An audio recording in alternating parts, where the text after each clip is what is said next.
廣東地區風勢微弱，天色大致良好。本港地區今晚及明日天氣預測漸轉多雲，明早最高氣溫約19度，日間部分時間有陽光及溫暖，最高氣溫約25度，新界最高約2度，吹輕微至和緩東至東南風。展望星期日，日間仍然溫暖，下周初至中期較為潮濕，星期一風勢較大，星期二日間溫暖。未來一兩日，廣東地區風勢微弱，日間溫暖，早晚較為潮濕，預偏東氣流會在下周初至中期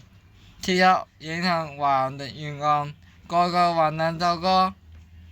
增加及有輕微潮濕。預熱度低壓槽會在下周後期影響華南，各個有幾陣驟雨。